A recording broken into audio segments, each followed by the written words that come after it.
Hi, my name is Cameron. I'm with Purple Platypus, and this is 30 on 3D.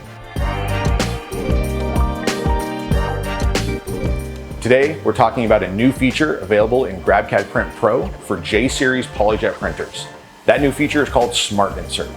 Smart Insert allows you to design air cavities inside of parts, pause the print at the top of those air cavities, and insert various components like electronics, ID tags, and hardware into your PolyJet prints midway through the print without having any evidence of the insertion. As a project, we took some wireless LEDs and embedded them inside this Infinity Gauntlet. So now we have controllable hardware inside this part that has no evidence of the materials being inserted into the print.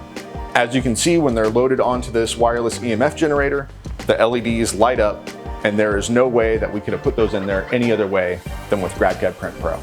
Thanks for joining us for 30 on 3D. We hope you learned something new. If you're interested in this new feature or any of the other amazing features available through Stratasys, please give us a call or send us an email. My name is Cameron, and this has been 30 on 3D.